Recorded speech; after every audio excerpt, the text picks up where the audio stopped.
The mockumentary TV show, The Office, depicted the everyday lives of employees in the Scranton branch of a small paper company, Dunder Mifflin. Michael Scott, the regional manager, was the overenthusiastic boss who constantly tried to win the approval of his employees. Unfortunately for him, Michael had difficulty distinguishing the line between professional and unprofessional behavior that stemmed from a deep desire he had to be liked by those around him. I like to be liked. I enjoy being liked. I have to be liked.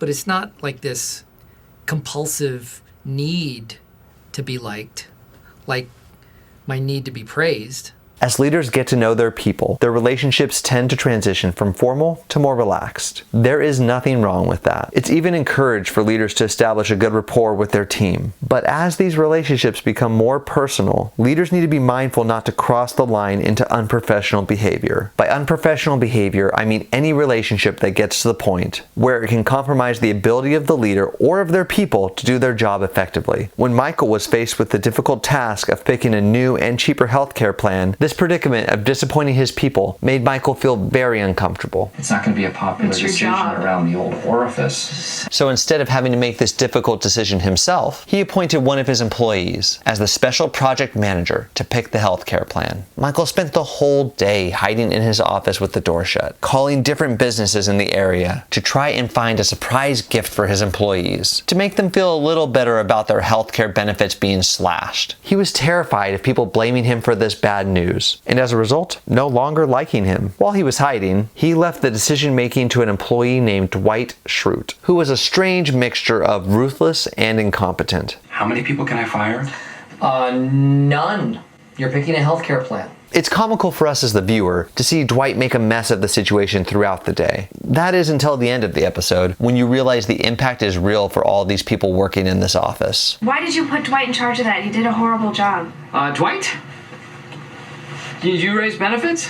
I most certainly did not. Oh, come on! That's horrible! Oh. Because of Michael's lack of leadership, all of his people ended up with much worse healthcare coverage. As you can see, when a leader wants to be a buddy more than a boss, they shy away from making difficult decisions that should be decided by leaders. Because often, making a difficult decision means that you will make some people upset, and they may no longer view you as their friend. Leaders who value those relationships more than they value the well-being of their organization will do whatever they can to push those decisions down to a lower level of responsibility to avoid the repercussions. We see this again in an episode when Jan Levison Gould, the vice president of Northeast Sales for Dunder Mifflin, visited the Scranton branch to conduct a meeting with the women of the office to talk about issues that face women in the workplace. Michael, who felt left out due to being kicked out of the women's meeting, decided to gather the men and talk about men's issues. This conversation started with Michael trying to relate to all the guys, especially the warehouse workers, who Michael viewed as the more cool and masculine guys of the office. Michael started off by trying to steer the conversation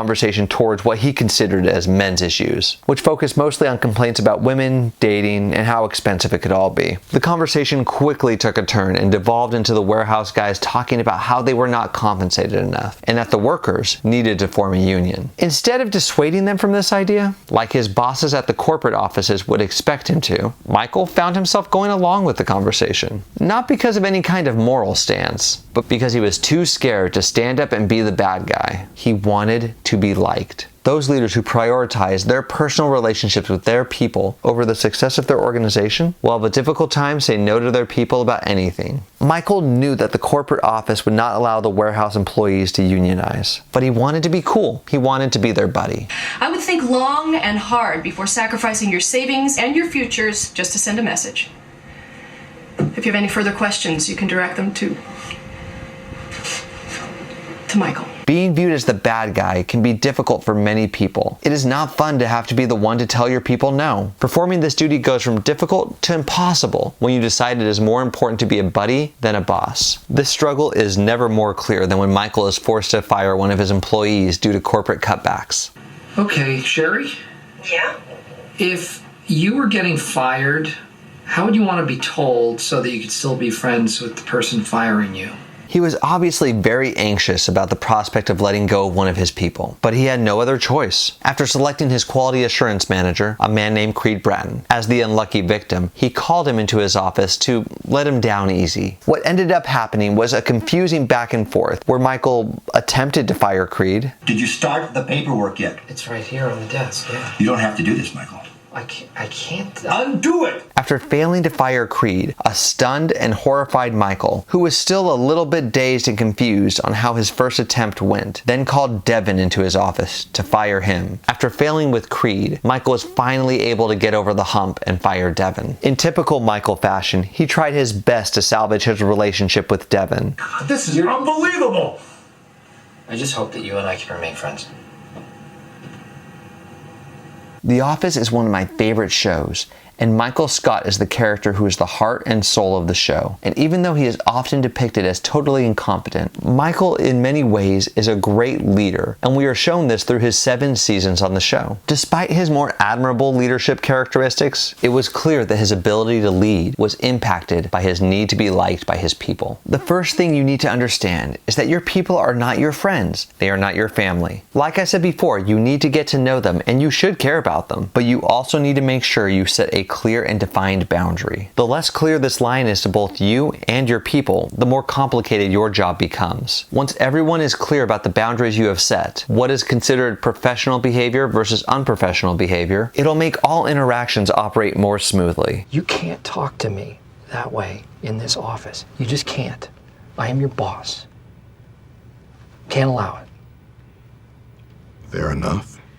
This understanding will only come through your effort as a leader to deliberately educate your people by engaging in open and honest conversations with them. All right, I have a challenge for you from today's lesson. I want each of you to answer the question, what is the standard for what is considered appropriate behavior for your organization? Do your people know and understand that standard? Make sure you put your answer in the comments so that we can all learn from each other. Till next time, keep on learning.